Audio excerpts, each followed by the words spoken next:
Ya lo vi, Víctor, pero te agradezco. Bueno, salvo Víctor, ¿no? Que me dijo que tiene mala conexión. ¿Qué pasa? El resto, salvo los que tienen la cámara puesta, que no ponen la cámara. Bueno, no sé. Pero estaría bueno verles. Dicho esto, eh, teníamos dos clases, se suspendió una, quedó una, es esta, voy. Bueno, Fermín Jauregui Lorda no tiene cámara tampoco. Pero el resto, y Víctor, ya sé que Víctor no, pueden poner. Eh, no sé dónde nos habíamos quedado. Estuve trabajando en las consignas para darles como trabajo final. Este, Algo fácil, doctor, ¿no? sí, sí, bien fácil. Qué sé yo. Sí. Desde mi punto de vista es fácil. No sé qué querrían contestar, qué les gustaría contestar. No sé qué quieren hacer para sentirse más cerca de tener un título. No sé qué les va a cambiar con tener el título tampoco. A mí siento que no me cambió nada. Vos. Depende. Sí. Se ajusta mucho a los deseos o planes de vida que uno tenga. A veces el título te habilita otras cuestiones y por eso lo necesitas. No, En mi lógico. caso, yo Pero lo necesito para conseguir otra cosa, entonces yo sí necesito el título y a mí sí me va a cambiar. bueno, está bien, pero sí, en cuanto, eso está correcto, pero yo digo, en cuanto al nivel de conocimiento, de estudios, a eso me quiero referir, no En absoluto. puntualmente, claro, la habilitación, yo no siento que sepa más antes o después, o que alguien sepa más o menos, o que alguien sea más o menos por contar con un título universitario. En Eso absoluto. quiero decir. Y tampoco Ahora, una en eso sí, de nota, acuerdo. claro, tampoco una nota determina quién es cada uno, cada una. Nada. No, eso no me gusta juzgar por eso. Bueno. Vos sabés que respecto a lo que estás diciendo, a mí me faltan rendir 2 exámenes para conseguir doble título. Y yo dije, con todas las materias que rendí me tendrían que sacar los 2 exámenes que me faltan porque no aguanto más. ¿Pero cuál es el otro título? Contador público. Ah, muy bueno. ¿Contadora y abogada? Sí. Pero no resisto más. O sea, no, estoy en el nivel de no resistir más. No, pero tomátelo con calma, escúchame. ¿Cómo? No, es mucha presión. Al contrario. No, pero esto no es presión, esto es lindo. Presión es otra cosa.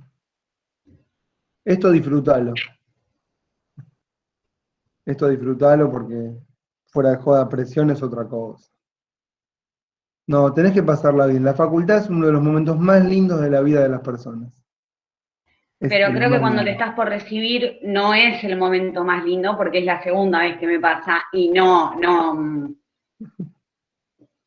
es tan así. La presión aumenta cuando vas terminando la carrera. Al menos en mis 2 casos me pasó eso. Se ve que yo como estudié ciencias sociales es como que era tan distinto.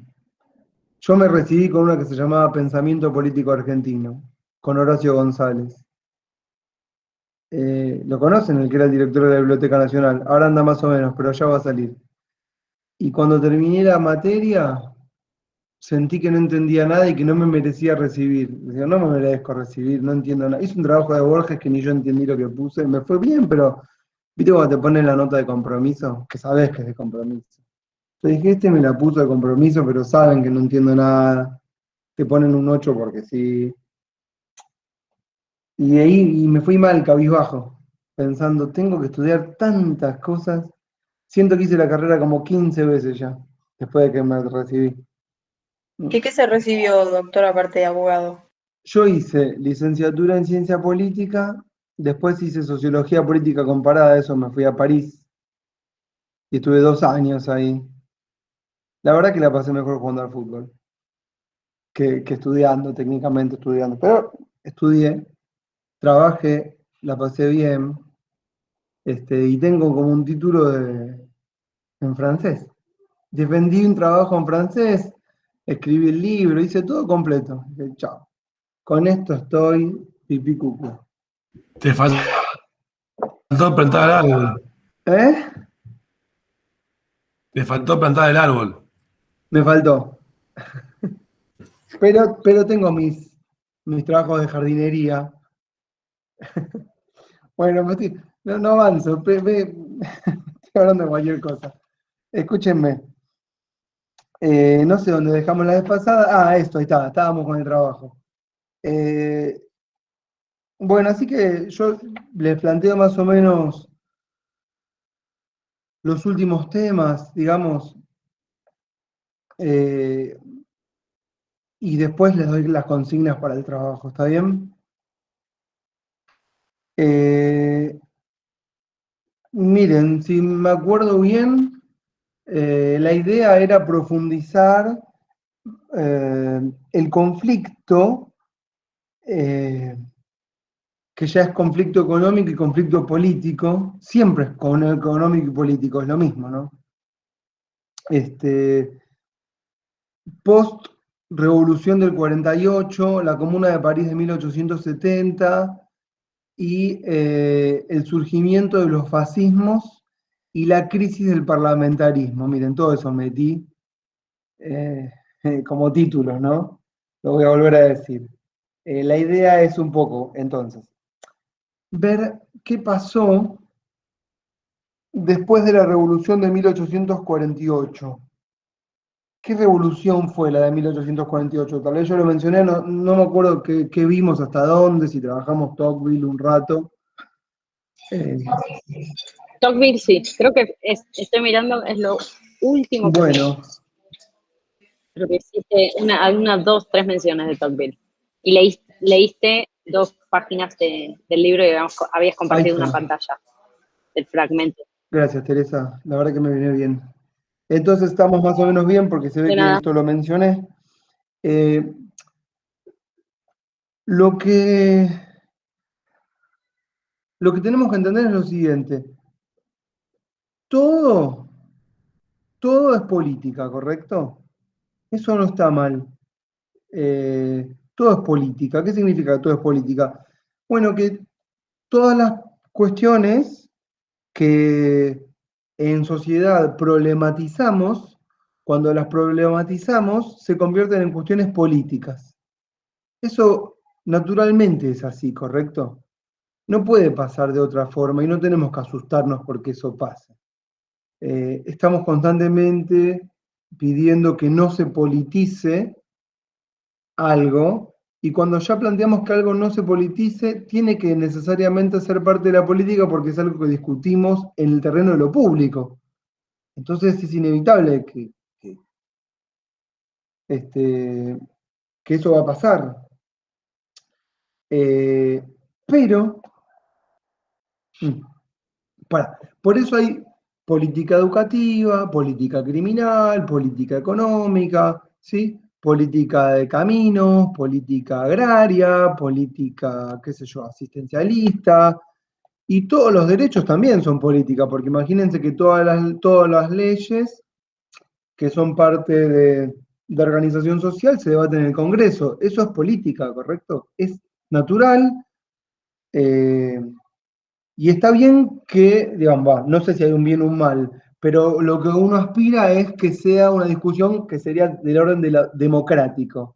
¿Qué sería? Bueno, democrático sería que no terminemos las trompadas para resolver los problemas, cosa que eventualmente pasa, pero si no pasa mejor, ¿no es cierto? Y aceptamos, qué sé yo, que haya unas mayorías y unas minorías. Ahora, justamente digo esto y digo esto, hay una actividad política en sí, que no es la discusión de la política educativa, o de salud, o sanitaria, o migratoria, la que ustedes imaginen, sino que es la actividad política por el acceso a los cargos, a partir de los cuales discutimos los otros temas de la política. ¿Me siguen todo este razonamiento? Y esa actividad política es la política partidaria, que no siempre es política partidaria. ¿Por qué? Porque cuando hay sectores en pugna y uno no reconoce al otro, el otro pasa a ser un enemigo y no se lo considera desde el punto de vista partidario como el partido opositor dentro del con el cual podemos compartir algunos consensos. Tal vez me expresé mal. Hay política partidaria, pero yo hablo de política partidaria democrática dentro de un régimen político. Porque partidos políticos existen porque existe la política, ¿sí? Y los partidos aparecen como instituciones que organizan la actividad a través de la cual llevamos adelante nuestras disputas. Ahora, no siempre esos partidos son partidos democráticos. ¿Por qué? O porque el propio partido no lo desea, o porque no hay un reconocimiento por parte de las otras fuerzas de que ese partido lo sea. ¿Está claro lo que estoy diciendo? Siempre hay partidos políticos, no siempre los partidos son sistémicos. Bueno, en el siglo XIX aparecen por primera vez los partidos y la disputa política tal cual la conocemos hoy, ¿sí? Que es por el acceso a los cargos. Y eso es una novedad. Me tardó, pero llegué.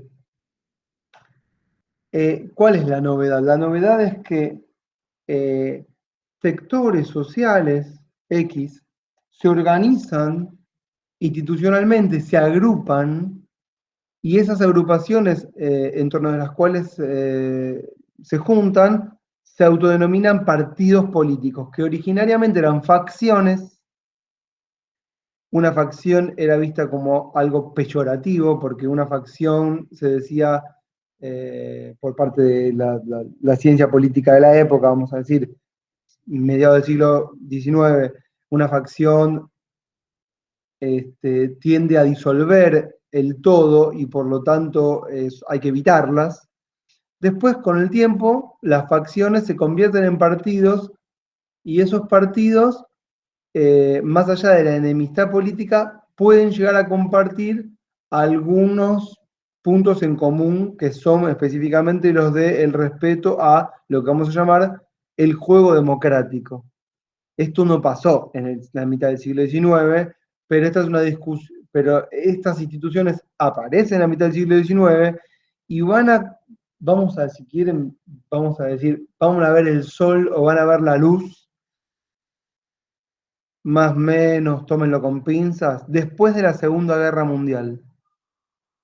Es decir, la disputa política va a comenzar con fuerza después de la Revolución Francesa. Va a haber una lucha encarnizada en 1848 en Europa, ¿sí? Tengo a mi nene que está llorando. No sé por qué todo arranca en el momento en que yo empiezo a dar la clase. Pero no saben cómo está llorando desconsoladamente y no me deja concentrarse. No saben cómo ansío volver a la facultad. Estoy podrido. Además no tengo cómo cerrar la puerta del living porque no hay puerta. Bueno, perdón. Me distraigo, es inevitable. Entonces les decía, los partidos nacen en este periodo de mitad del siglo XIX y se organizan para llevar adelante las luchas políticas. Esperen un segundo, esperen que voy a ver si puedo cerrar alguna puerta. Aguárdenme, por favor. ¿Y qué pasa? No fuera de gritar, loco, por favor.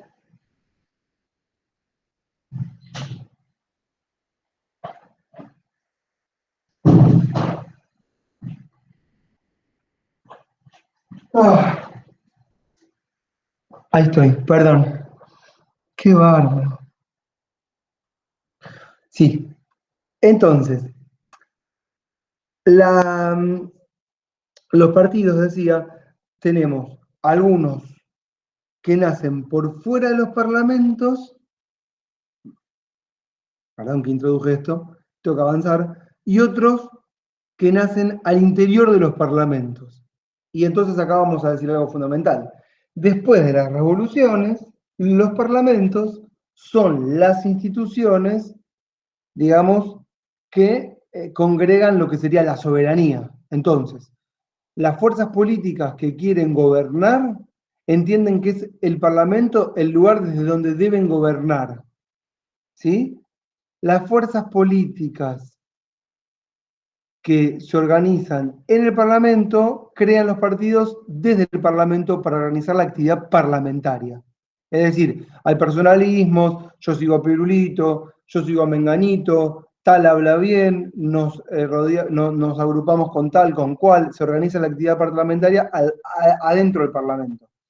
Pero las fuerzas de los trabajadores, anarquistas, socialistas, comunistas, sindicalistas, se organizan por fuera del Parlamento, pero también se organizan en partidos, ¿correcto? Pero lo hacen por fuera del Parlamento, con lo cual, desde el poder, estas organizaciones son criminalizadas, ¿sí? Criminalizadas, no se las sienta en la mesa de negociación, tampoco desean hacerlo estas agrupaciones, y el partido de estas organizaciones es el instrumento de choque ¿para qué? Para llevar adelante las batallas, ¿sí?, que tienen que ver con sus intereses. Tienen una narrativa, tienen intelectuales, tienen un relato, tienen una idea de la historia, tienen liderazgos, tienen fuerzas de choque, ¿correcto? Tienen universidades, tienen actividad cultural.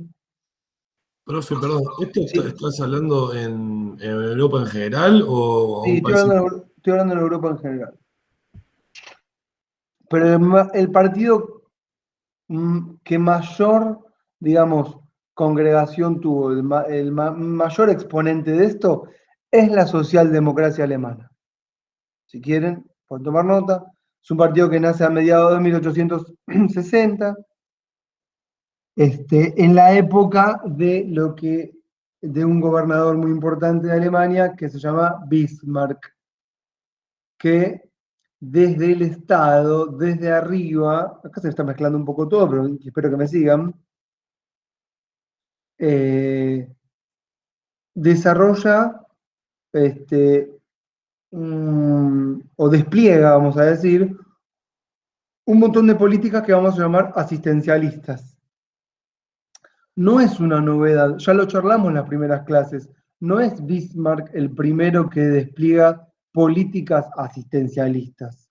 Ya habíamos visto que pre-revoluciones burguesas, durante la época de la monarquía absoluta también despliega políticas asistencialistas. La diferencia es que Bismarck lo hace en un periodo, escuchen lo que voy a decir ahora por favor, lo hace en un periodo en el que el relato del Estado, el relato que el Estado se da a sí mismo, digamos, la ideología que el Estado se da a sí mismo, es la de un Estado que no interviene en la economía. Es un Estado que, en teoría, deja hacer, porque hay una máxima que dice que el mercado se autorregula. Al tiempo que se dice esto, claramente que todas las instituciones intervienen con una multiplicidad de formas en todos los aspectos de la vida que es eminentemente económica. Pensar que el Estado no interviene en la economía es una categoría analítica que solo dificulta el análisis, porque como sociedad somos una sociedad capitalista, ¿correcto? Ayer salió una nota de La Nación, si somos una economía socialista o capitalista, qué pelotudez. Somos una sociedad capitalista, somos un planeta Tierra capitalista, no existe otra forma. Y todas las cuestiones que charlamos en sociedad y las llevamos al terreno de la política, pasan a ser política. Por supuesto que la política económica impregna en todo. La forma de relacionarnos es económica, así que es una boludez no pensarlo.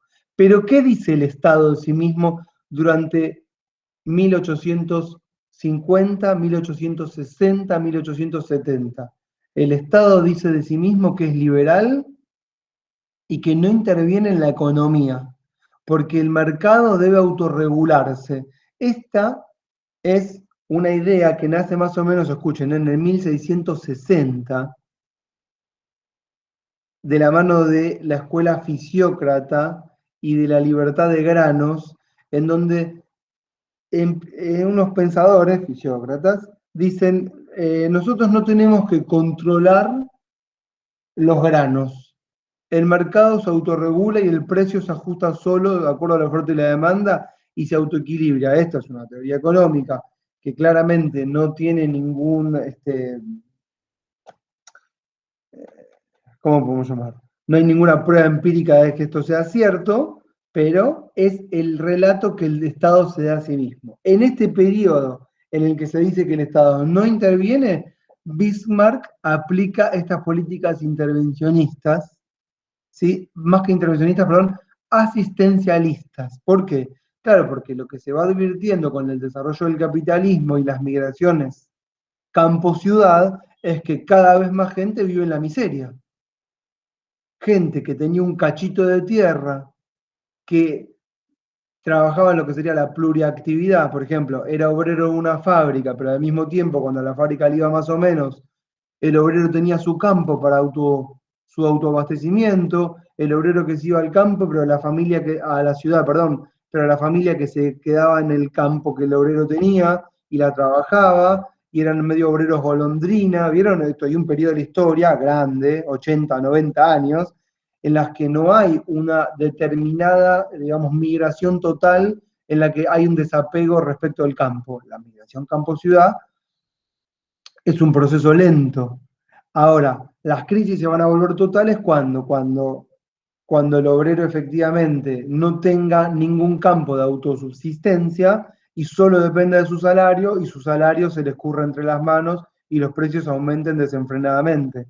Pero eso es muy posterior. Me están siguiendo, ¿no? Todo esto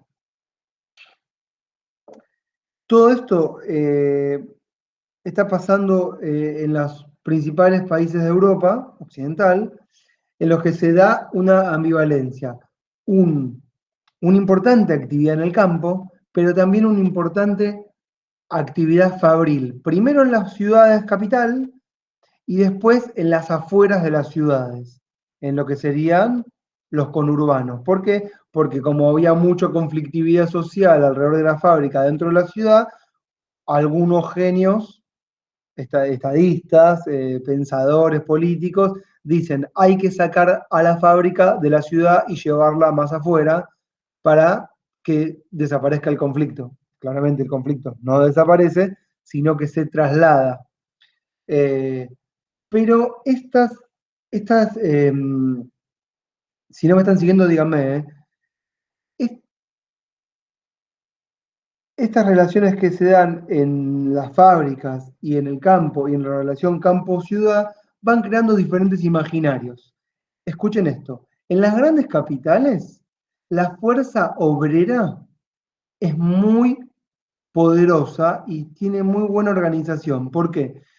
Porque están cerca de las fábricas, se nuclean bien, comparten los mismos sentimientos, hablan de los mismos problemas, visibilizan mejor sus problemas, ¿correcto? Circulan más los textos y adquieren una conciencia de clase más rápido.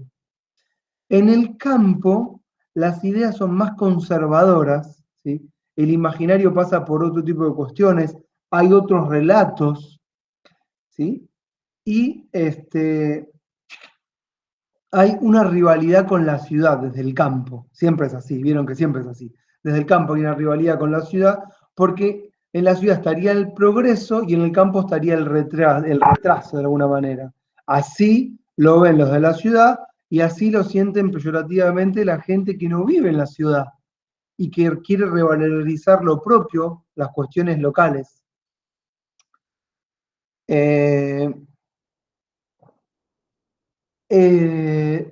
Los partidos obreros se llaman partidos socialdemócratas, se desarrollan muy fuerte en las grandes capitales entonces. Y desarrollan toda esta actividad que yo les contaba hace unos instantes, ¿no? Partidos que contienen al obrero, lo contienen en el mejor de los sentidos. ¿Cómo lo contienen? Le dan todo lo que el obrero necesita para llenar su vida. No tiene que ir a misa para que le cuenten historias, ¿no? Sino que es el partido el que le ofrece el bienestar. Su vida se relaciona alrededor del partido. El partido es clandestino a priori, pero ¿cuán clandestino? Bueno, no tanto. ¿Por qué? Porque ya tiene 4 millones de afiliados el Partido Socialdemócrata Alemán. Entonces, no puede un partido con 4 millones de afiliados ser clandestino. ¿Entienden lo que quiero decir? Hay un momento en que desde las instituciones del poder o las oficiales del Estado hay que tomar el asunto y darle una institucionalización, canalizar el problema. Es más, el partido se mimetiza con las otras organizaciones o esferas estatales y ya no puede más ser perseguido el partido como si fuese clandestino. Entonces, vamos a ir hacia un periodo que va desde el partido clandestino, que tiene por misión fundamental la revolución social y el fin de las clases sociales, al partido integrado socialmente, ¿sí? Que participa de las instituciones de las instituciones de gobierno, ministerios, secretarías, Guardia Nacional, sistema educativo, ¿entienden lo que estoy diciendo? Entonces, perdón, poco a poco,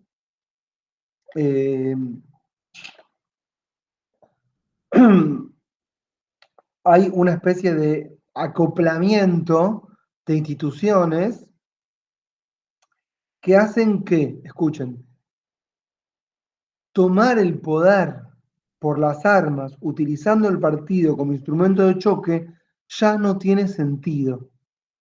¿Mm? Tanto desde el punto de vista de el poder. ¿Qué significa el poder? Las instituciones, digamos, el Parlamento y aquellos que ocupan las instituciones parlamentarias y de gobierno, como así también de parte de los dirigentes del partido, que ya tienen un cierto nivel de vida, ¿sí? Un estándar, un cierto bienestar, donde ya se ha construido una institución que, más allá de que la persigan, es imposible de hacer desaparecer. Y claro, y entonces, ¿qué pasa? Los partidos poco a poco, lentamente, se van integrando a la vida política. Entonces pasamos desde 1850 a 1900, pasamos ¿a qué? A partidos totalmente integrados, de clandestinos a institucionalizados, ¿sí? Son estos partidos los que van a ser los partidos democráticos o la socialdemocracia,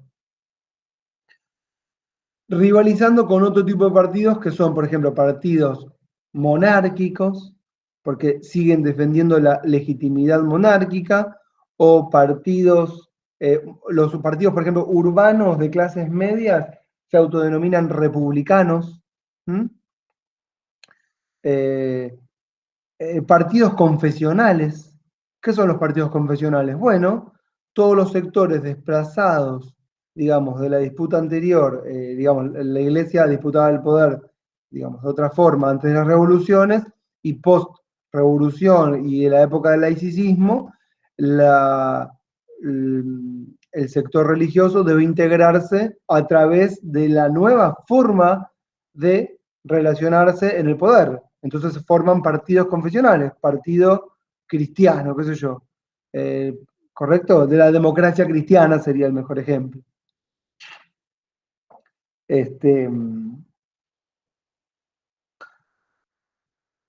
No obstante esto, todavía hay algunos grupos de choque que siguen creyendo que es posible tomar el poder por asalto a través de barricadas, ¿sí? ¿Para qué? Para, entre comillas, vamos a decir algo que es imposible, pero que lo pensaban, hacerse de las instituciones, no tiene mucho sentido decirlo, pero era lo que pensaban, como si yo tomando, digamos, ocupando un espacio físico, digamos, el sillón en donde está el primer ministro, el presidente, yo a partir de ese solo acto individual pudiese controlar algo de lo que pasa, ¿no? A eso me refiero con hacerse de las instituciones. Había algunos grupos que consideraban que todavía era posible hacer la revolución tomando el poder por asalto. Esto puede ser posible en algunos lugares geográficos del globo. ¿Cuáles? Aquellos en los que la política no se ha desarrollado mucho, no la política en sí, sino la sociedad no maduró en cuanto a sus discusiones. Entonces, hay poca, vamos a llamarlo, poco debate, poco desarrollo institucional, pocas instituciones que se ocupan del bienestar de la población, y en un contexto mucho más precario es mucho más fácil, sí, ocupar un espacio y a partir de ahí, con el control de las armas, gobernar. Pero esto se hace muy difícil en sociedades civilmente desarrolladas. ¿Me siguen todo este razonamiento? Entonces, el último gran intento, el último no, pero el primero de estos grandes últimos intentos, el primero de estos últimos, es la Comuna de París, del año 1871. La Comuna de París fue un intento de tomar justamente el poder, fue muy focalizado porque ocurrió en las grandes ciudades de Francia, principalmente París, después Lyon y después algunas otras, pero rápidamente las guardias nacionales destruyeron los movimientos revolucionarios de obreros que intentaron tomar el poder con las armas. No duró más que 3 meses, ¿correcto? ¿Qué reivindicaban? Reivindicaban al movimiento revolucionario de la Revolución Francesa Jacobina de 1793 y se creían sus herederos. Pero el mundo había cambiado completamente, era otra cosa. Estamos hablando de que había un desarrollo total de las instituciones, del bienestar general de la población, del desarrollo del capitalismo, de las fábricas, de los inventos, del progreso humano, ¿sí? De la imprenta, de los institutos educativos, de los institutos asistenciales del Estado, del desarrollo de los ejércitos, de la política en sí, de los caminos, de todo, ¿no? De la salud. Estamos hablando de otra sociedad. O sea que es imposible eso que estaban planteando. La Comuna de París, cuando toma el poder por asalto, e intenta crear una constitución, sancionando algunos derechos novedosos, los mismos de siempre, los mismos que son negados desde arriba. Estamos hablando de sufragio universal. A ver si lo encuentro. Espérenme. Esperen, porque lo tienen esto, ¿saben en qué página del texto de Pizarello? Se los voy a decir. 101, 102, 103.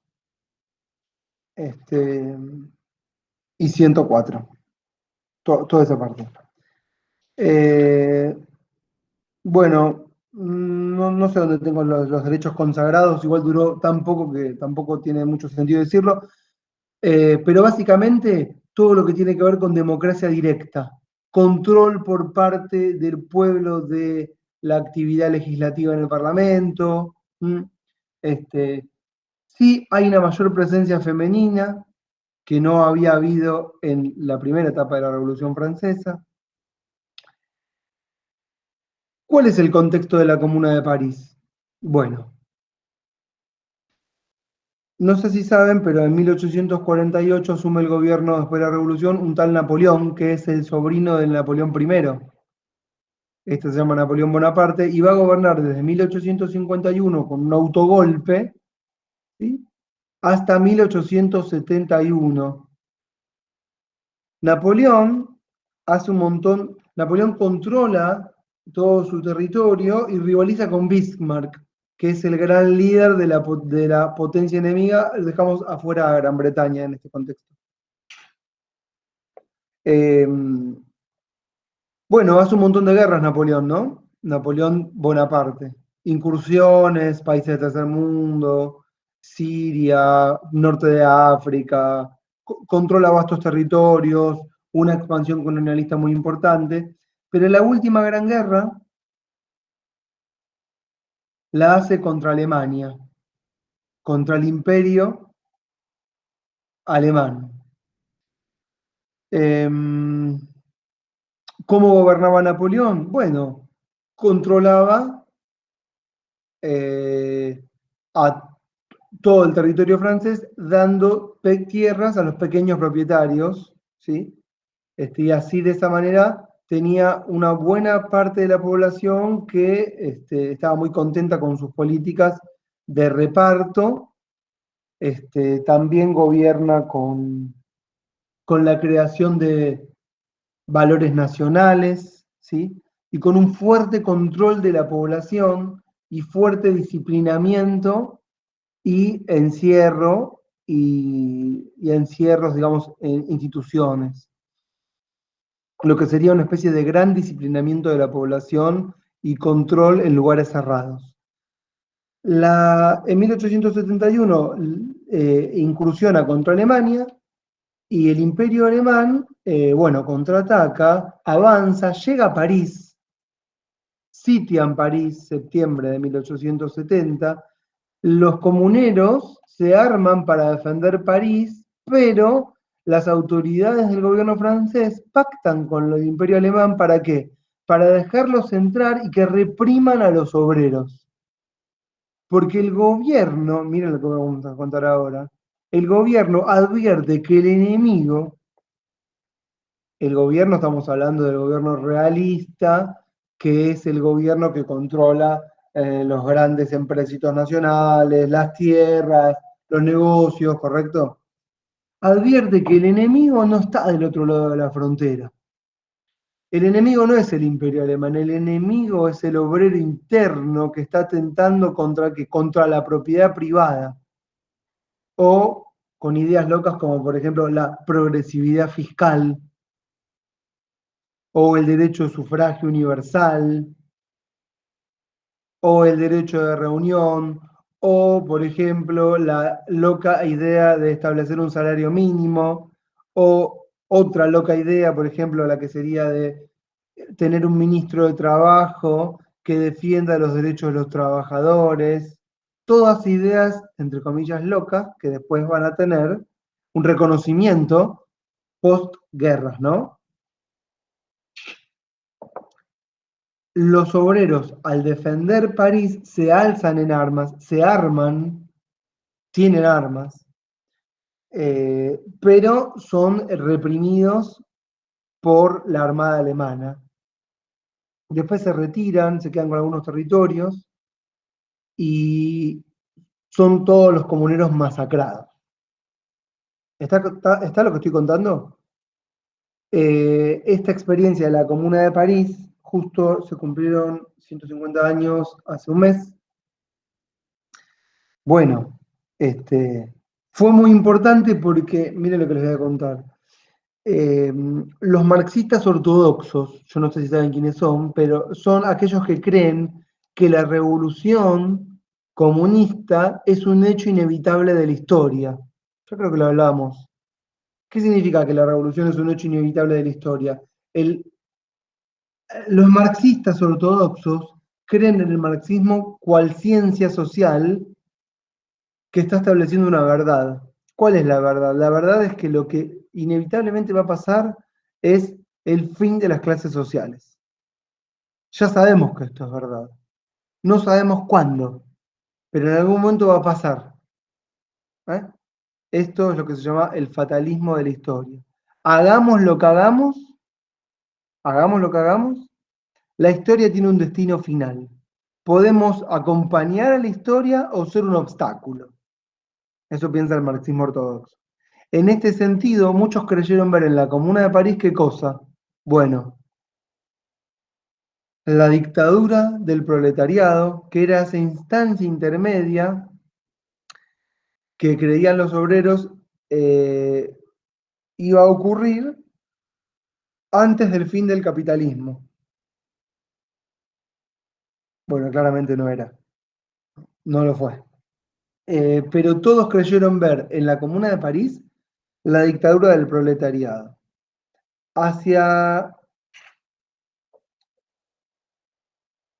¿Me están siguiendo? Bueno, cuando se termina la discusión respecto de la lucha de clases, bueno, esto va a ser después de la Segunda Guerra Mundial. Esperen, me estoy adelantando. ¿Qué es lo que pasó después de la Comuna de París? ¿Desapareció el movimiento obrero? No, no desapareció. Dijeron, vamos a guardarnos hasta el próximo evento, que no se sabe dónde va a ser ni cómo puede ser. Hacia 1890, 1893, el amigo de Marx, Engels, ¿lo conocen de nombre?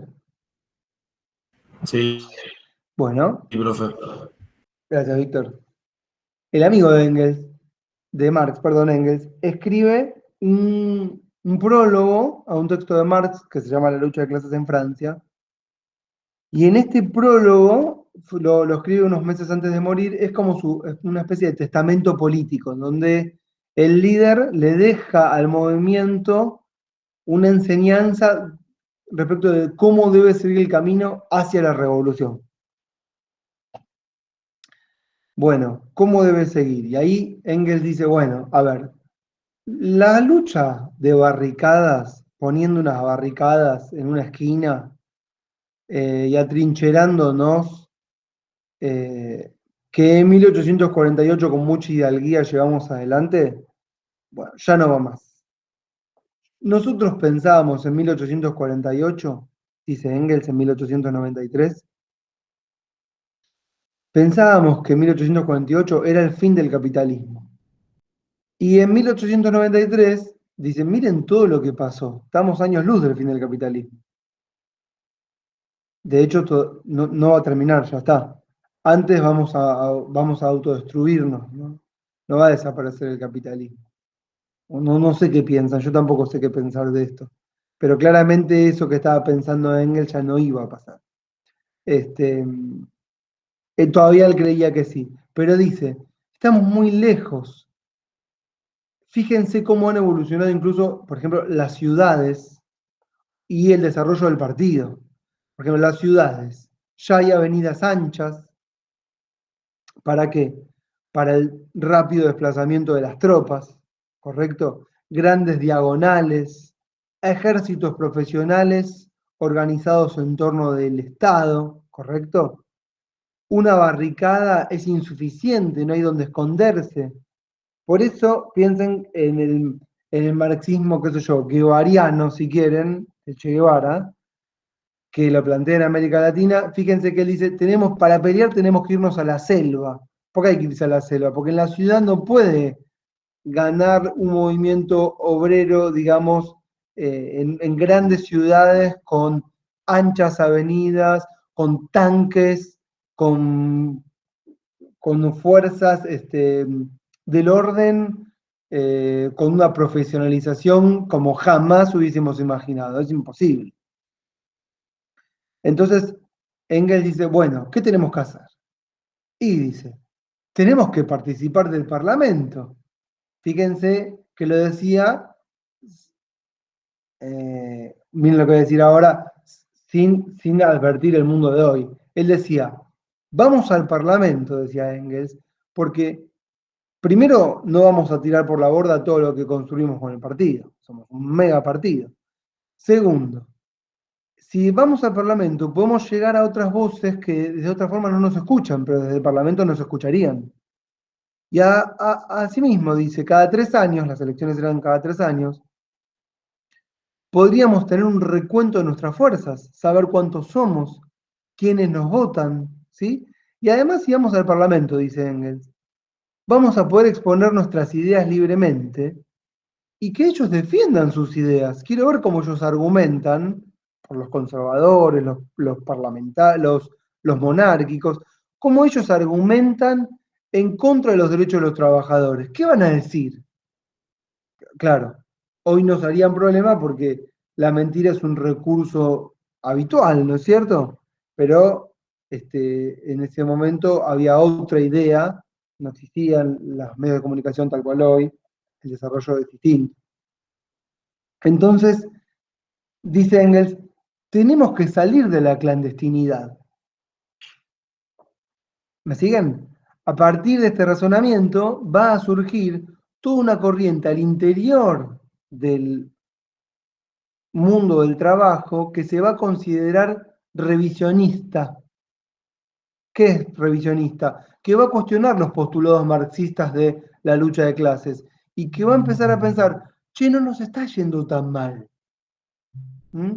No nos está yendo tan mal. ¿Por qué? Claro, porque hay toda una capa dirigencial del partido que ya está perfectamente integrada a la vida social, ¿sí? Que ocupa cargos de todo tipo y en los que el partido y las instituciones del Estado ya se van confundiendo con pónganlo entre paréntesis, fundiendo. Ahora voy con eso de Walter, ahí leí lo que pusiste. Entonces,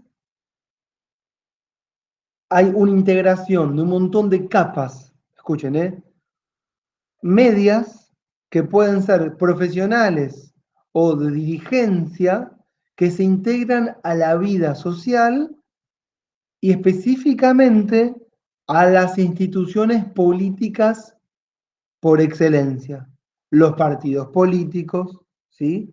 Y las instituciones de gobierno.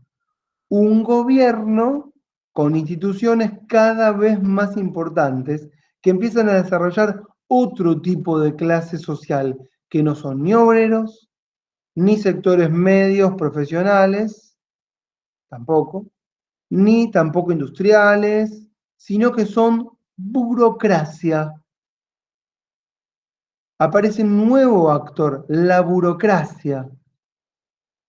Ustedes ya pueden ir viendo cómo se complejiza todo. Ya no es tan sencillo entender el ejercicio de poder, las relaciones de poder. Hay partidos políticos que quieren tomar el gobierno por las armas, partidos integrados, funcionarios de todo tipo, que llamamos burocracia, que tiene otro tipo de metodología de acción, que lo que quiere no es hacer ninguna revolución, sino permanecer en el cargo y tener cierta estabilidad y bienestar en su vida, ¿correcto? Sectores profesionales de todo tipo, comerciantes, industriales, gente de las letras, gente de las artes. La sociedad se complejiza desde todo punto de vista y los imaginarios de cada uno también son muy complejos. Y a todo esto le agregamos campo-ciudad, problemas religiosos, y ahora vamos a agregar uno más para que la ensalada sea una ensalada completa. ¿Qué se empieza a hacer desde lo que llamamos el poder? ¿Qué es el poder? Bueno, el poder serían los dueños de la tierra, ¿correcto? Los dueños de los grandes empréstitos, que controlan los grandes negocios y también las instituciones representativas de poder.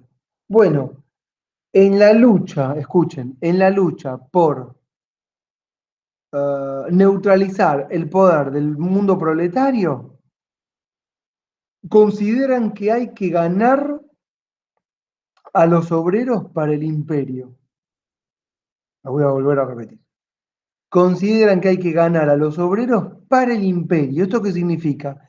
Hay que quitarle al obrero su condición de obrero, digamos que se olvide que es un obrero que lucha por el fin de las clases sociales. Olvídate de eso.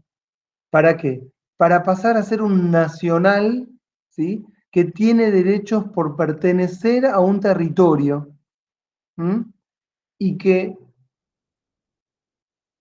es, el único lugar donde está bien es su patria, ¿correcto? Y que lo que tiene que querer es su patria. ¿Y dónde estaría el enemigo? El enemigo no es su patrón. El enemigo está del otro lado de la frontera, ¿sí? Ay, me olvidé lo que me puso Walter ahí. Perdón, Walter, un compañero. Walter me puso en el chat, voy a hacer una pausa y después sigo. Me puso, no te olvides, o no, me tengo que desconectar, no sé, olvidar. Me habló de la ley de hierro de la oligarquía.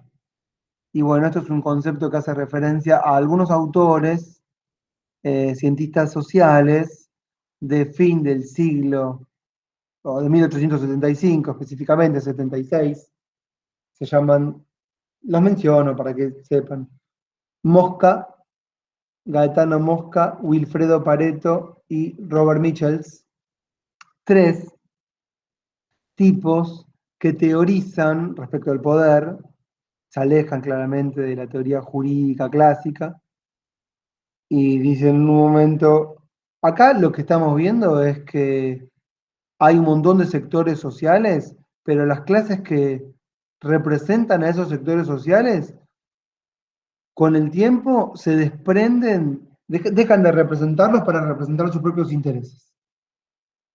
Es decir, siempre hay como una especie de traición, dicen ellos, o una clase política que es una clase específica en sí, que deja de representar al sector al que pertenecía. ¿Por qué?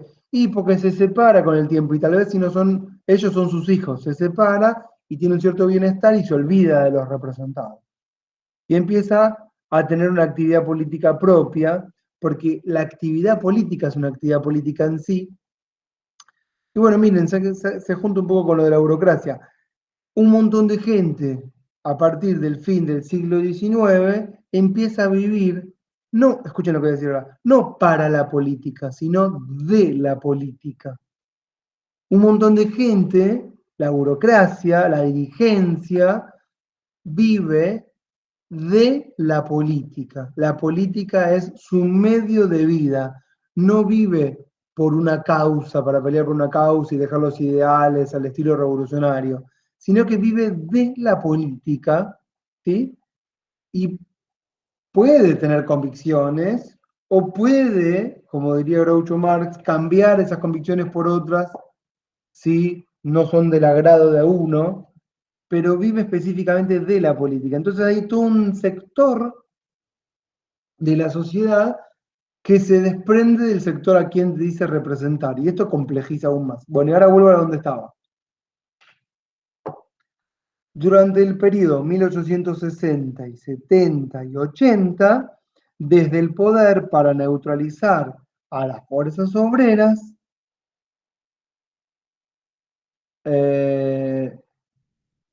lo que se hace desde el poder es cooptar a los obreros y decirles que tienen que ser nacionales en defensa de la patria. Ahí está.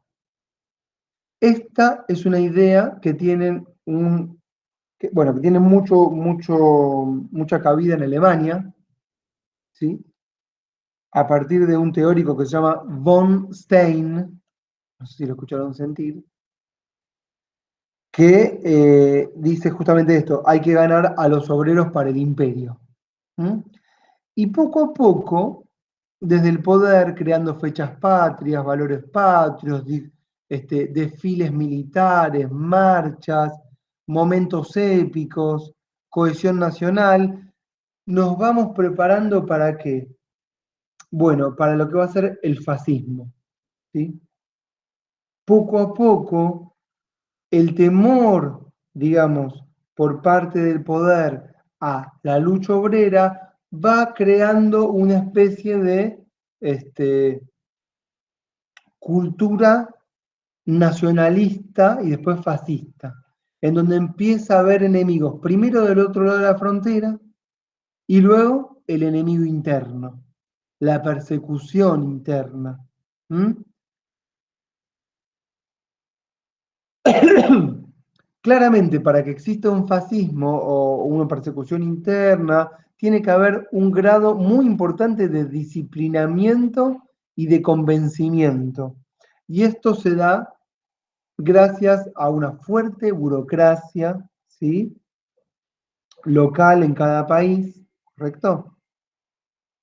Militarizada, armada, que empieza a ver en los líderes marxistas y en los trabajadores de fábrica a una especie de demagogo enemigo. Y desde el campo también se ve a estos consejos de fábrica como los enemigos de la patria. Y un poco es cierto, porque ¿qué pasa con los obreros? Los obreros creen que el enemigo no está del otro lado de la frontera. Los obreros con conciencia obrera creen que el enemigo es el patrón, que es el dueño de los medios de producción. Entonces, la izquierda europea es una, escuchen lo que voy a decir ahora, es una izquierda internacionalista. Ahí me lo dijo Walter, sí. ¿Por qué la izquierda europea es internacionalista? Porque considera que el enemigo es el patrón, ¿sí? ¿Entienden esto que digo? El enemigo es el patrón y está enfrente tuyo, está todos los días en la fábrica al lado tuyo y es él tu enemigo. Entonces, ¿qué pasa? Dicen, para que la revolución tenga sentido, tiene que ser internacional. Todos los obreros del mundo contra sus patrones. No vayamos a pelear entre obreros a la frontera. ¿Y qué dicen los nacionalistas? Dicen, no, vos tenés derechos por pertenecer a tu patria. El enemigo está del otro lado de la frontera. Tu enemigo es el otro. Y ahí aparece todo este discurso de la otredad, que puede llegar a tener que ver con un otro que está lejos o un otro que puede ser un enemigo interno, pero la culpa es siempre de alguno que es parecido a vos, pero que te viene a robar algo que es tuyo. Este discurso aprende muy rápido, es fácil. Este es el escenario que poco a poco va llevando al gran conflicto de la Primera y luego de la Segunda Guerra Mundial. De hecho, la Primera Guerra, después de las primeras décadas del siglo XX, tiene que ver con el recrudecimiento de toda esta conflictividad. Por un lado, obreros armados y por otro lado, un Estado armado. Básicamente, toda la sociedad armada. O sea, era un contexto de mucha violencia, era inevitable que si estamos todos armados para pelearnos contra alguien, era inevitable que no nos peleáramos.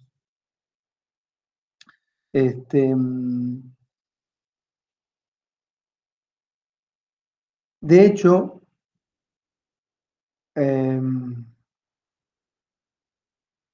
la Primera Guerra es llevada adelante desde el poder, de a poquito, con la exaltación constante de las masas, ¿correcto? Y ustedes, si se fijan, las guerras entre imperios, que van a terminar en la Primera Guerra, los imperios, coincide con las revoluciones comunistas. Nosotros tenemos la Primera Guerra, 1914-1918, pero tenemos 1919, escuchen, 1921, lo que se llamó el Bienio Rojo. ¿Qué es el Bienio Rojo? Un periodo de revoluciones comunistas en las principales capitales de Europa post Primera Guerra Mundial. Lo que nos está explicando esto es que la sociedad era una sociedad en armas. ¿Siguen este razonamiento?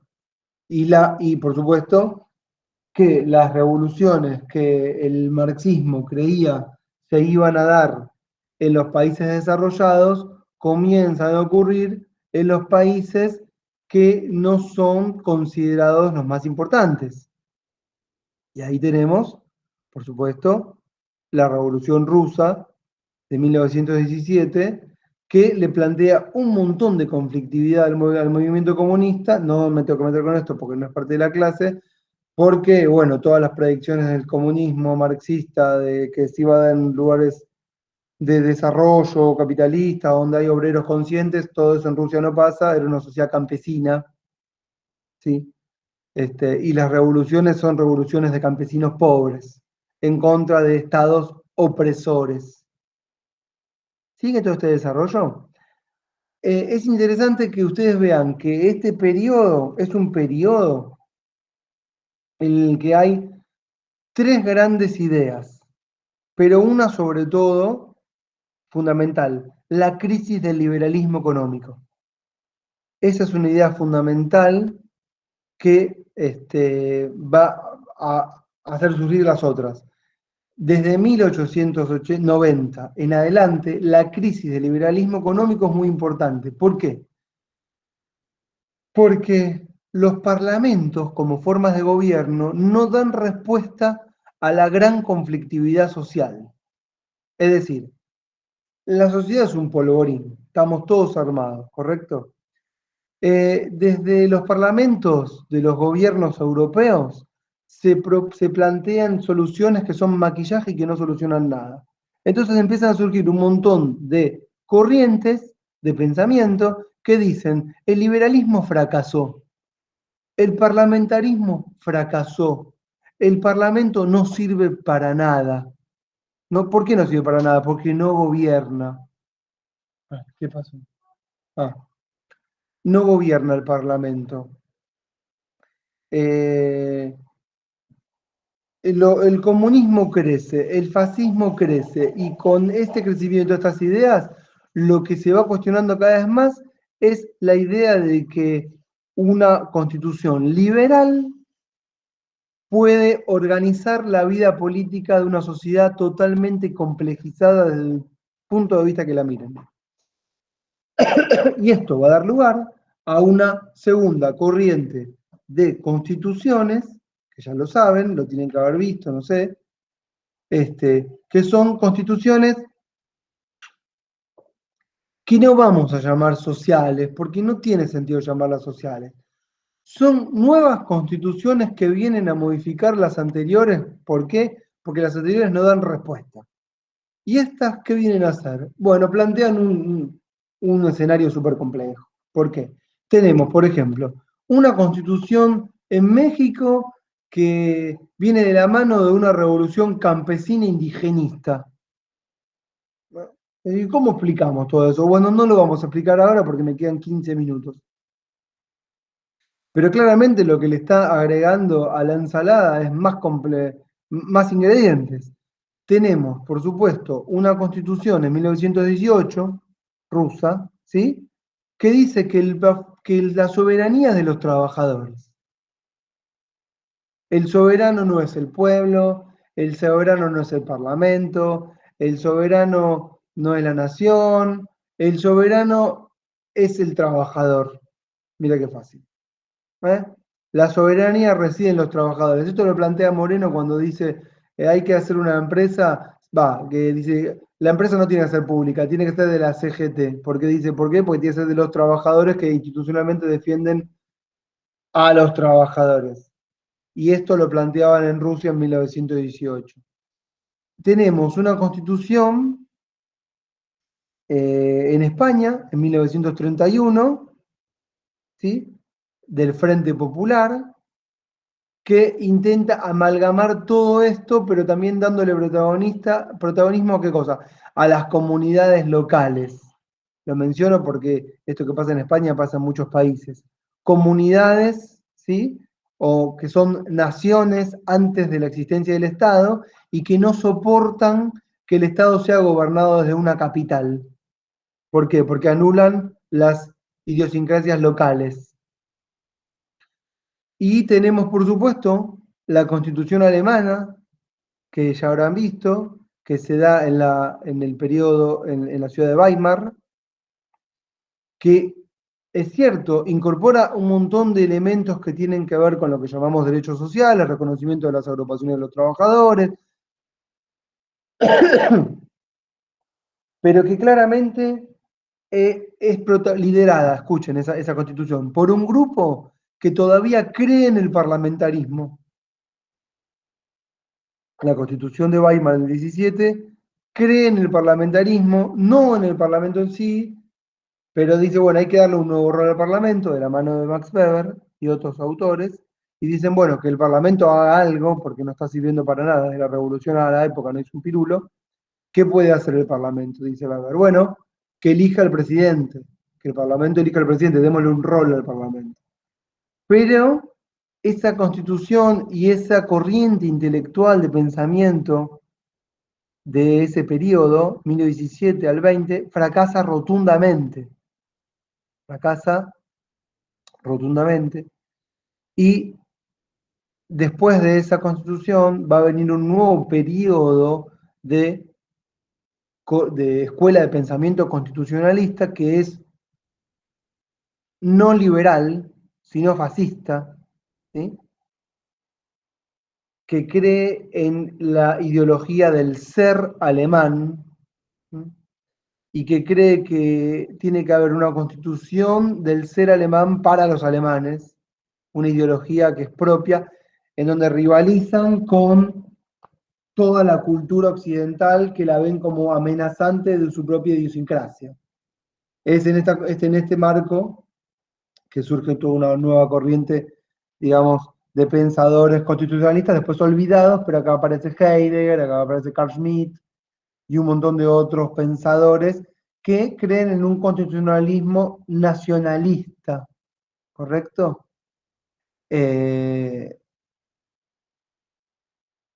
Y en este mismo periodo no prosperan en los países del primer mundo y sí en algunos del tercer mundo las constituciones marxistas, que son aquellas que defienden la soberanía de los trabajadores. Ni vamos a explicar el conflicto en América Latina, pero lo de México ya nos dice mucho, ¿no? Una constitución indigenista. Ah, creo que la constitución de Alemania era el 18 y la de México el 17. Saben que ya no me acuerdo, pero más o menos es así. Todas estas constituciones sí limitaron el ejercicio o el derecho de propiedad. Ustedes saben que el derecho de propiedad, desde que empezamos el curso, fue variando un montón. Pasamos de propiedad comunal de la iglesia a reapropiación de la tierra, a enclosures, ¿correcto? A desplazamientos campo-ciudad, a pequeños propietarios,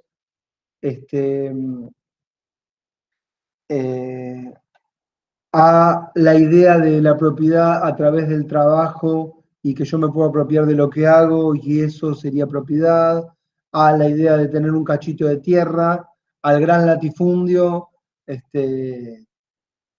y después al cuestionamiento de la propiedad a partir de qué cosa, de la creación de nuevos tributos, ¿correcto? De la progresividad fiscal, de la limitación del ejercicio de propiedad, ¿para qué? Para distribuir la riqueza.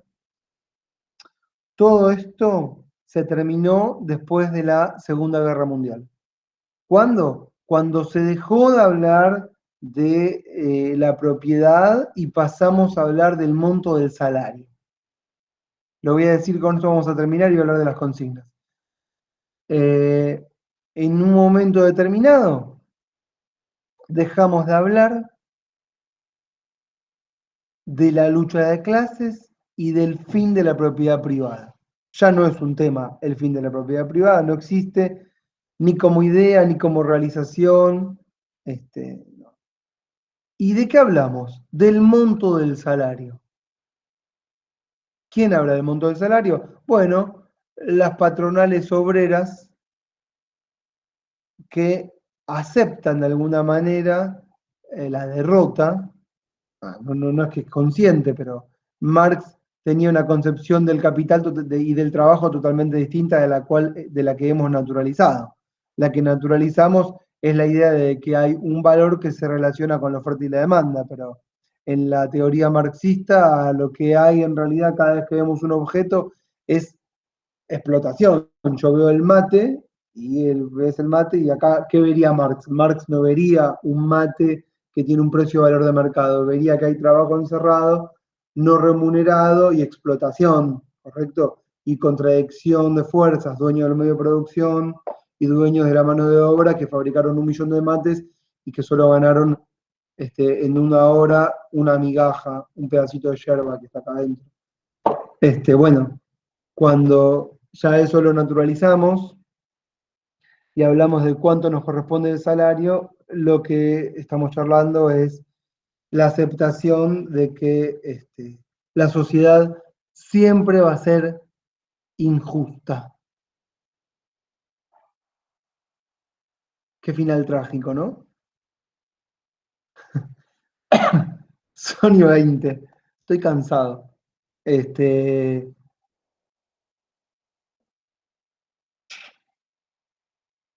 digo las consignas? Por favor. Qué monólogo, ¿eh? ¿Quieren preguntarme algo? Me hace pensar, ¿habrán entendido algo o no habrán entendido un pirulo? Bueno, en todo caso la ven de vuelta. Sí, se entendió, pero igual. Es bastante inconsciente, pero hay que leerlo. Sí, bueno, gracias Caterina que me diga que se entendió. Es un poco una ensalada, pero ustedes tienen que meter todos estos elementos para pensar, ¿vieron? No es fácil.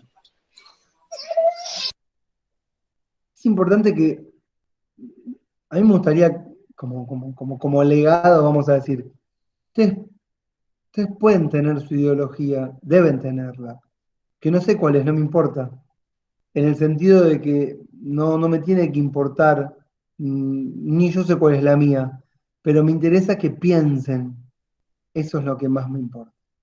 Que piensen significa que se tomen 2 minutos para pensar y que más allá de que después digan, no, a mí me gusta pensar de esta forma, yo estoy contento con esta forma de ver el mundo, que es correcto, cada uno tiene su forma hermosa de sentirse bien con el mundo, de hacer las cosas que le hacen bien, advertir que hay otras imaginaciones posibles, ¿no?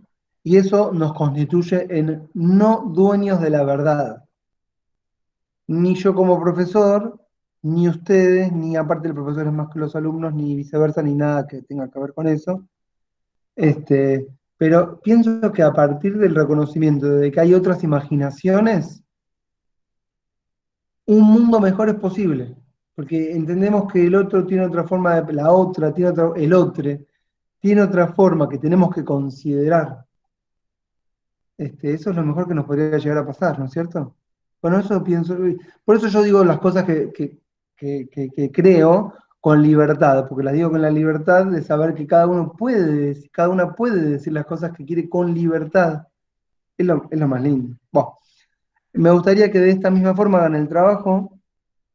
Yo les comparto las consignas. Es una metodología rara la que vamos a implementar. ¿Por qué? Bueno, porque me funcionó con otro curso, miren. Esa es la realidad. ¿Dónde está? Acá. Bueno, ¿están leyendo ahí? Yo, Sí, sí, yo sí. después se lo comparto igual, ¿eh? 4 preguntas, ¿correcto? Pero, ¿cómo es esto? Miren, es una carilla por pregunta y miren, esto es lo más importante. No se hace en computadora, sino que se hace a mano. Esto, les diría, es lo más importante del trabajo. ¿Ven ahí? Lo marqué en negro con amarillo, para que les quede bien claro en el video. ¿Por qué? Bueno, pues estoy podrido de leer, copiar, pegar, textos gigantes, me aburro, así que lo van a hacer a mano, como si fuese un examen, pero tienen una semana. Para cada pregunta, copian a mano la consigna. Miren esto es fundamental, me ayuda a corregir. Copian a mano la consigna primero y la respuesta a continuación. Es decir, no empiezan a escribir la respuesta, sino que primero copian la pregunta a mano. ¿Por qué? Porque yo la tengo que leer primero para poder saber lo que voy a corregir. ¿Cómo me la envían? Me la envían por WhatsApp, no me la envían por mail. ¿Está claro? Eso es muy importante, no leo más los mails, ya como que abandoné la casilla, me ganó. Después de los 300 mails ya sé que es inabordable. Así que todos los mails que caen ahí es como que caen en el pozo de Alicia. ¿Vieron Alicia en el País de las Maravillas? Se cae por ahí, se pierden los mails, van dando vueltas. Bueno, ¿cómo me la envían por WhatsApp? Primero me ponen su nombre, miren esto, me ponen su nombre, su apellido, espacio, guión, espacio, así.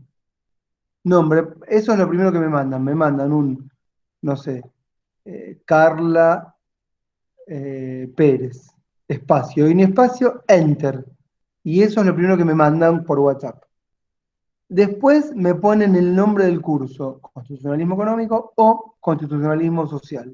No tienen que escribirme, hola, profe, le envío las consignas, yo soy Pirulita del curso tal. No me escriban todo eso, solamente me ponen nombre, apellido, espacio, y espacio, enter. Es muy importante el enter acá, Esperen, tengo que verlo. Ahí está. Es muy importante el enter. ¿Por qué? Porque yo después hago doble clic sobre esa parte del WhatsApp y puedo renombrar la carpeta donde les voy a poner la nota. Y si me ponen un montón de texto, me hacen marcar a mí con el mouse y me tarda tiempo, ¿entendieron? Así que escriben esto, enter. Abajo ponen constitucionalismo económico, constitucionalismo social, enter. Listo. Y después de ahí, el trabajo. 4 fotos, una carilla por consigna. Le sacan la foto bien clarito, de frente, desde arriba, enter, y me mandan las 4 carillas. ¿Está claro? Bien, me lo entregan el 21 de junio, la semana. Me van a empezar a decir, uy, pero no sé qué, no sé qué, no sé cuánto. No exageren, porque después no tengo tiempo para corregir. Entonces la idea es que tarden una semana, no estén un siglo para hacerlo, ¿está claro? Una semana creo que es suficiente. Y ahora les leo las preguntas. ¿Hasta acá está claro? ¿Qué características presenta el periodo premoderno? Esperen que lo voy a achicar, así lo puedo ver yo también. Todo. Profe, ¿le puedo hacer una pregunta? Sí, ¿Las va a subir después al campus o algo? sí, puedo subir hasta el campus. Lo que pasa es que Javier y Sofía, cada uno con su curso, manejan el campus, yo no quiero meterme. Yo se las mando por WhatsApp si quieren, ya está. Ah, bueno, ¿Les por el grupo parece? de WhatsApp, sí, sí. Sí, para no tocarles el curso a Javier Ayala y Sofía Sagüez, que manejan el campus. No sé cómo poner. A ver, ahí está. Ahí está. Bueno, ¿qué características presenta el periodo premoderno, antes de la Revolución, en cuanto a la configuración de la tierra, la propiedad de las personas y la legitimidad en el ejercicio de poder y gobierno de los cuerpos? Es decir, cómo era el mundo premoderno en cuanto a estas características, cómo era la propiedad, cómo era la legitimidad en el ejercicio de poder y cómo se gobernaban los cuerpos. Me pregunto bien Foucaultiano, aunque no vimos Foucault, pero no importa, porque lo vimos. 2. Detalle qué elementos son primordiales para avanzar hacia la modernidad. Es decir, qué corno pasó para qué se motoriza para ir hacia la modernidad. Considere la formación estatal, ¿eh? Las relaciones de producción, los cambios que acompañan estos procesos en el terreno, tanto de las ideas como de los pensadores del poder, los intelectuales que piensan el poder, los intelectuales que van apareciendo que dicen, che, hagamos tal cosa, hagamos tal otra, el mundo es de esta forma, el mundo es de esta otra, y todo eso va motorizando esos cambios, ¿no es cierto? Todo esto es lo que estuvimos viendo a lo largo de todas las clases, no que estoy inventando nada. ¿Cuáles son las fuerzas e ideas en pugna que desencadenaron los hechos revolucionarios que dan lugar al constitucionalismo? Este es el conflicto en sí. Estados Unidos, Francia, Inglaterra. ¿Qué rol cumple el derecho para las monarquías absolutas? Es decir, el derecho, ¿qué rol cumple para las monarquías absolutas? ¿Sería importante o no? Y para el nuevo actor revolucionario que es la burguesía, ¿qué rol cumple el derecho para la burguesía? ¿Es importante o no el derecho? Lo piensan, lo escupen en la hoja. ¿Eh? Última, esta tal vez se acuerdan más porque es la última que estuvimos viendo en las últimas dos clases. ¿Cómo fue posible la aparición de una clase obrera y nacionalista como actor con identidad propia? ¿Mm? Y la burocracia estatal, ¿qué derechos acompañan este protagonismo? ¿Sí? Claro, los nuevos derechos que van surgiendo a la luz de los nuevos actores. Considerar, por ejemplo, pero no hablamos del sufragio, el derecho al sufragio, pero yo sé que esto aparece, las modificaciones en la propiedad, la progresividad fiscal, el derecho de asociación, de reunión, todo lo que ustedes saben. Considerar acá desde el diseño institucional de gobierno, es decir, la forma de gobierno, hasta los derechos relacionados con cuestiones colectivas e individuales. ¿Eh? ¿Qué cosas pensé mientras hacía las preguntas? Estos son apuntes míos, que dije, antes que escribir esto, que lo escribí hace un ratito, me anoté todo esto yo solo, acá como, bueno, dije, tengo que hacer las preguntas, ¿qué hago? Y empecé a escribir y puse todo esto, puse legitimidad del ejercicio de poder, el derecho, Dios, la forma jurídica, imprenta, modernas relaciones de producción, relaciones capitalistas durante el periodo medieval, actores en pugna en el periodo, pensé en estos intelectuales, Descartes, Hobbes, Locke, von Stein, Thomas Paine, Rousseau. Pensé en nuevas ideas, pensé en propiedad, pensé en igualdad, pensé en naturalismo, pensé en contractualismo,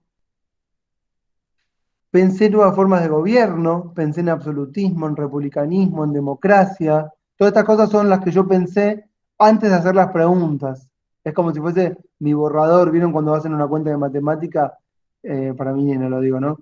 Y el profesor me dice, yo no quiero ver el resultado, quiero ver el desarrollo. Bueno, este fue el desarrollo.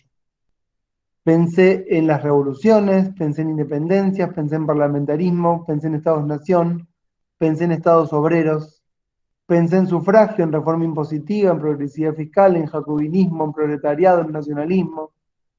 Pensé en la formación estatal moderna, pensé en los impuestos en el territorio, en la gobernabilidad. Pensé en el control de la población y en el disciplinamiento de los cuerpos. Todo eso es una ensalada que tuve en la cabeza para elaborar estas preguntas. Yo no quisiera enviarles todo esto, porque si les mando todo esto me dicen, ¿qué es todo esto, Ezequiel? Es lo que yo pensé. Si alguien quiere me lo pide aparte. Yo lo que copio es esto. ¿Está bien? Sí, sí. Y bueno, ahora se los comparto. ¿Alguien tiene alguna pregunta? ¿La fecha de entrega cuál sería? Puse ahí El una semana, 21 de junio. 21. Sí. Perfecto. ¿Qué más? Es importante, ¿saben qué? Que hagan buena letra. Pero en el sentido literal lo digo. ¿Eh? Yo voy a hacer buena letra. Buena letra acá es escribir prolijo. Porque después es más incomprensible. ¿Y por qué? ¿Ya entendieron por qué esa mano? Sí, sí, sí, Esa sí. es muy importante. Hay que volver al lápiz y al papel. Hay que volver otra vez a la época de las cavernas. ¿Eh? Hay que dejar de copiar y pegar y buscar qué copiar y qué pegar de la mejor forma. Estoy re podrido. Traten de escribir sintéticamente. ¿Y saben por qué es una carilla? Ah, por esto es una carilla. Porque si yo les dejo hacer todo lo que ustedes tengan ganas de escribir, empiezan a buscar cosas y ponen y ponen y ponen. Yo digo, concéntrense en la pregunta y respóndanla con sus palabras, sintéticamente. Con eso me es suficiente. ¿Está? Última cosa que les digo, si leen primero, después sale solo. Si se preocupan por qué poner, no va a salir nada. Listo, se los tenía que decir. Bueno, nos estamos viendo. Después les comparto las consignas en un rato, ¿está? Dale, Chao, profe, hasta luego. gracias. Chao, chao. Gracias. Gracias, profe. Gracias. Flores. Gracias.